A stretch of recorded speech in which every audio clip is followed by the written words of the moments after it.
हमने पिछली वीडियो में कुछ आर्टिकल के रूल डिस्कस किए थे, लेकिन वो कंप्लीट नहीं हुए थे। डेफिनेट आर्टिकल के बारे में हम डिस्कस कर रहे थे, उसमें 4-5 रूल बताए थे। 4-5 रूल आज देखते हैं। नंबर 1 भाई, कई बार क्या होता है, जब हम कहीं पर भी जाते हैं तो उस जैसी चीज या वो पोस्ट एक ही होती है। जैसे हम किसी स्कूल में जाते हैं तो वो स्कूल में प्रिंसिपल होता है, प्रिंसिपल एक ही होता है पूरे स्कूल में। इस तरीके से जिस जिस संस्था में हम जाते हैं वहां पर बहुत सारी पोस्ट ऐसी होती है, वो एक ही होती है। अगर वो एक है तो अपने आप में पर्टिकुलर है, अगर वो पर्टिकुलर है तो पर्टिकुलर चीजों से पहले दी आर्टिकल का प्रयोग होता है। For example, Ram is dash principal of our school. अब देखो, प्रिंसिपल संस्था में या स्कूल में एक ही होता है, तो इससे पहले कौन सा आर्टिकल लगना चाहिए? दी आर्टिकल लगना चाहिए। नंबर 2 रूल देखो, कई बार क्या होता है, हम दो प्रॉपर नाउन को एक दूसरे के साथ कंपेयर कर देते हैं। वहां पर भी हम प्रॉपर नाउन से पहले दी आर्टिकल का प्रयोग करते हैं। For example, Mumbai is dash London of India. जो मुंबई है ना, जो मुंबई, वो इंडिया का लंदन है। मतलब यहां लंदन में जो इसको इंपोर्टेंस, लंदन को जो इंपोर्टेंस मिली है वही सेम इंपोर्टेंस इंडिया में मुंबई को मिली हुई है। तो इन दोनों को एक दूसरे के साथ कंपेयर किया तो यहां पर क्या आएगा? The article. या फिर एक और एग्जांपल देखते हैं, Ram is dash Sachin Tendulkar of our school.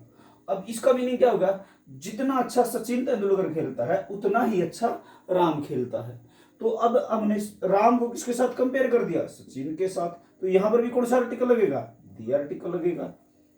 तीसरा रूल देखो भाई, बहुत सारी कंट्रीज ऐसी होती हैं जो जिनका जो नाम है ना उसके पीछे एस या एस ऐड होता है, या उनके नाम से ये लगता है कि ये प्लूरल फॉर्म में है।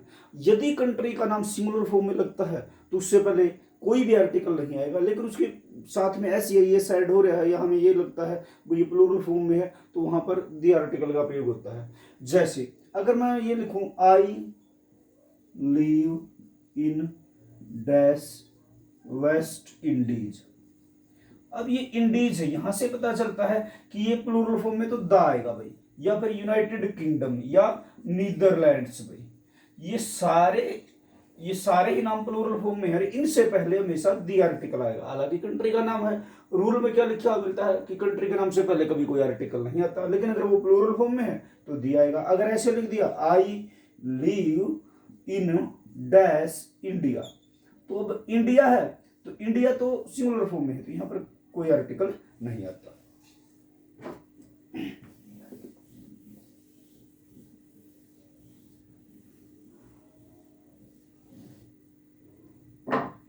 यदि हम बात करें पार्ट ऑफ द बॉडी की, हमारे शरीर के अंग की, अगर इनका जिक्र किया जाता कहीं पर तो इनसे पहले भी दी आर्टिकल का प्रयोग होता है। फॉर एग्जाम्पल, जैसे I quote him by dash R, तो यहां पर क्या आएगा? दी। क्यों? क्योंकि ये पार्ट ऑफ द बॉडी। कभी ये सोचो भाई ये वोवल साउंड है, वोवल साउंड है तो एन लगा दो, नहीं, वो गलत हो जाएगा।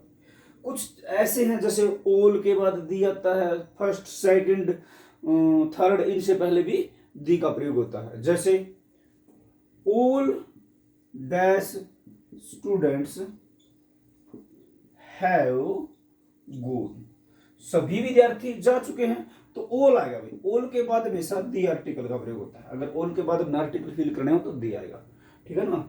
इसी तरीके से नेक्स्ट, सेकंड, फर्स्ट, इनसे पहले भी दी आता है। द नेक्स्ट, द फर्स्ट, ठीक है, इनसे पहले भी दी आर्टिकल का प्रयोग होता है। कई बार क्या होता है, हम किसी चीज का इन्वेंशन की बात करें, भाई इस चीज की इन्वेंशन किसने की थी, इसकी खोज किसने की थी, तो वहां पर भी दी आर्टिकल का यूज होता है। लेकिन यदि हम उसको as a countable noun use करें तो वहां पर ए आर्टिकल आता है। एग्जाम्पल से देखते हैं, जैसे हु इन्वेंटेड डैश टेलीफोन, यहां पर इसके बारे में पूछा गया, यहां पर इसके बारे में पूछा गया, हु इन्वेंटेड, किसने खोज की टेलीफोन की भाई। तो यहां पर ये पर्टिकुलर बना दिया, तो दी आर्टिकल आएगा। लेकिन अगर हम ऐसे लिखे सेंटेंस को, आई वोट डैश टेलीफोन, टेलीफोन, तो यहां पर क्या आएगा, यहां पर आएगा फिर ए आर्टिकल पे, यहां पर क्या आएगा, ए आएगा, क्योंकि यहां पर इसको जनरल वे में लिया गया है और यहां पर इसको पर्टिकुलर वे में लिया गया है। अगर इनका प्रयोग पर्टिकुलर वे में हो इस तरीके से तो दी आर्टिकल, जनरल वे में होता है तो ये आर्टिकल, क्योंकि ये काउंटेबल भी और सिंगुलर भी।